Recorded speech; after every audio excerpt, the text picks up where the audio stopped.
Good morning, everybody. Welcome to the AM Report for HAPS News, the network of now. I'm Alex Mahajer, and it is Wednesday, February 24th. This morning, we're going to talk about progress made on Biden's first 100 days, the fallout of the Capitol insurrection, all of these hearings that are before the Senate, both with Biden's confirmation hearings for his cabinet secretaries, and then this grilling of the United States Postal Service Postmaster General Louis DeJoy today. There's a big push by Democrats right now to have him ousted from that position because of his attempts to undermine the United States Postal Service. We're going to talk about all of this and more this morning on the AM Report.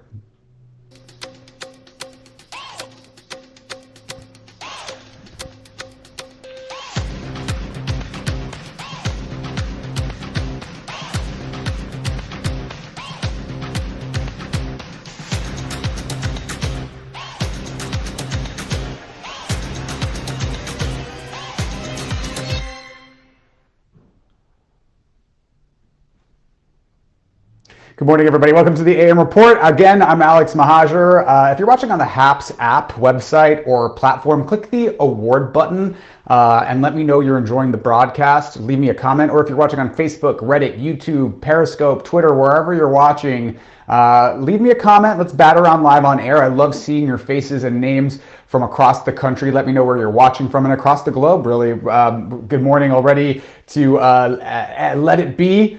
Good to see you. Top commenter for HAPS, Let It Be. Good to see you this morning, and thanks for joining the broadcast. Thank you, Jose Serrato, my daughter Jose Serrato, for the One Love Award. One Love. That's my best. Hi.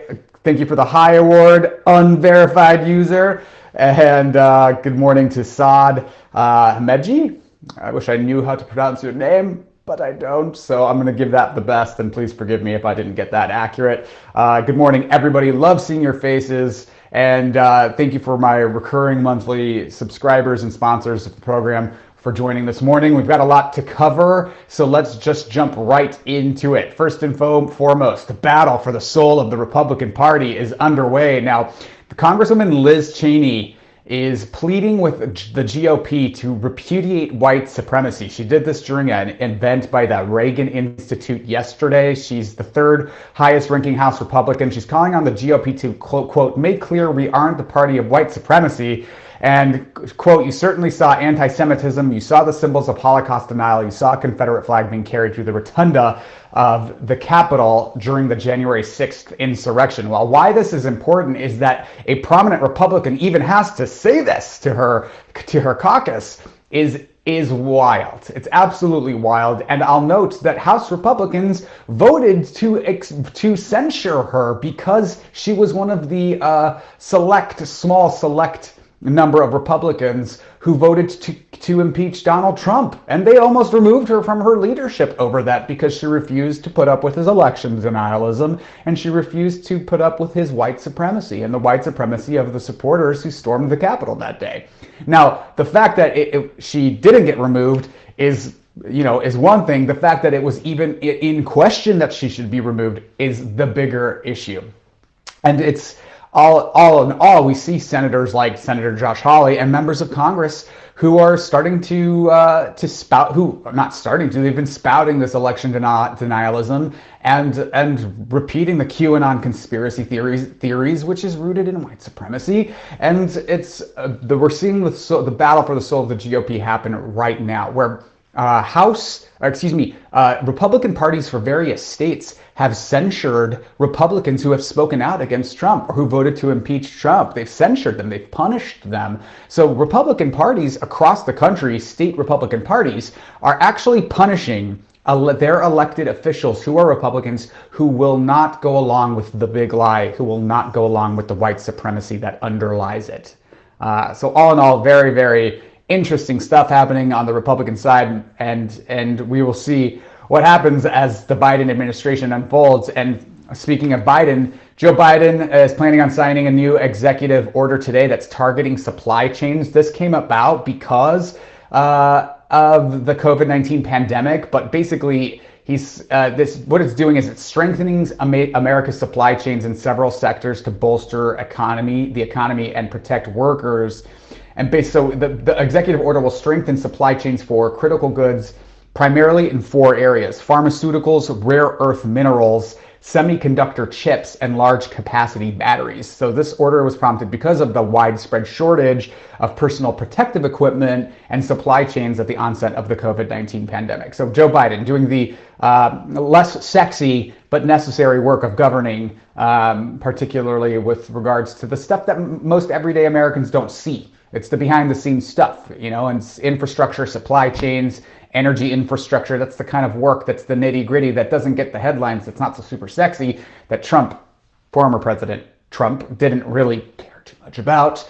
And Joe Biden making sure that we come in and not have these issues again in the future, like shortages of PPE during a global pandemic. So Biden's pick for CIA Director William Burns had his confirmation hearing this morning. He's likely going to be confirmed easily. He's received pretty much bipartisan praise from senators during his confirmation hearings. I'm Scottish.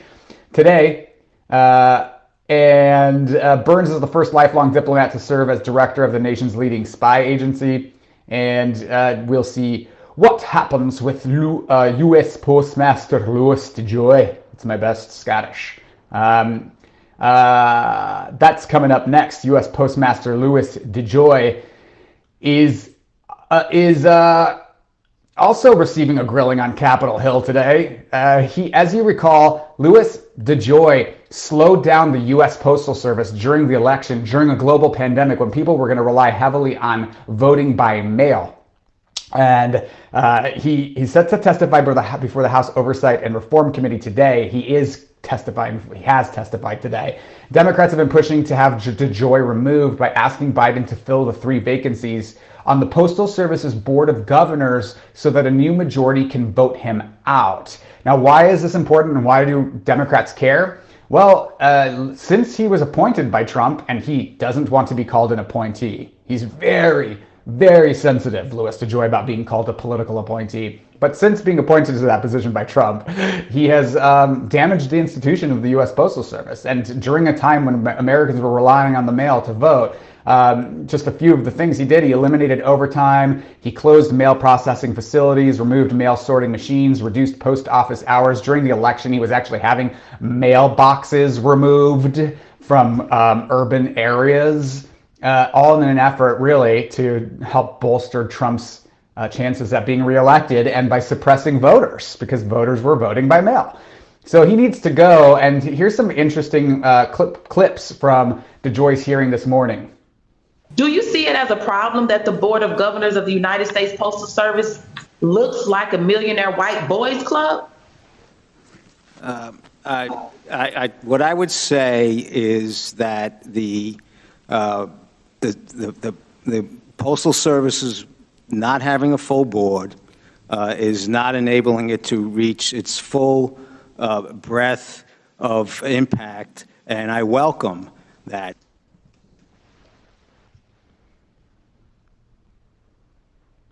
My office will get back to you. Okay, whatever. The machines are there. Somebody spent money on these machines. Reinstall them there, DeJoy. I'm just asking you to do your job and find out why they haven't started using those machines. And to just acknowledge that the information I'm giving you at least in very good faith, that something is wrong when 4 machines are sitting idly by.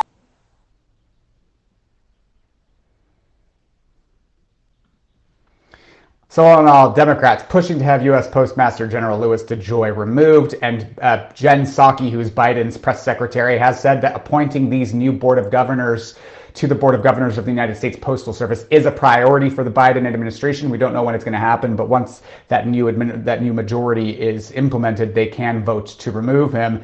And in a COVID-19 update, we had just over 2,300 deaths from the coronavirus yesterday. A new variant.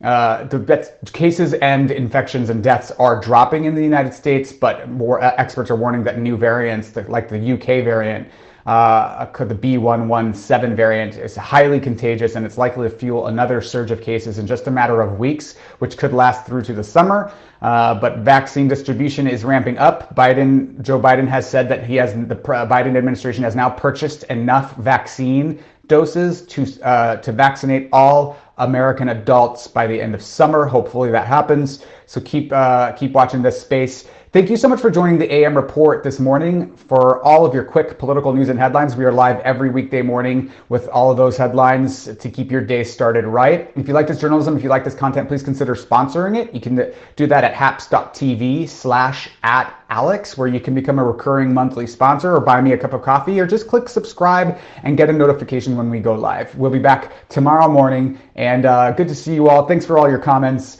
It's good to see your lovely faces this morning. I think Pablo says, I think Biden needs to really push here soon for some of the really needs and wants of progressives. They got out the vote for him.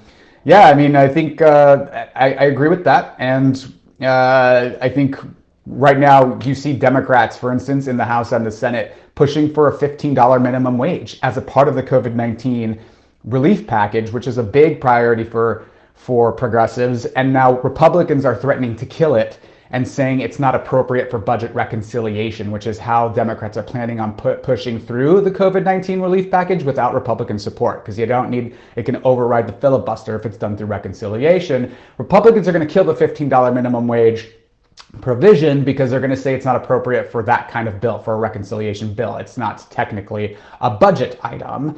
And then progressives are going to say Biden failed progressives. He didn't get $15 minimum wage passed, when really your frustration should be with Republicans who are moving to get it killed out of the relief package. And Democrats have their hands tied because it may technically be that it is not appropriate for a reconciliation bill, and it's not going to survive a 60-vote filibuster, which Republicans are going to do.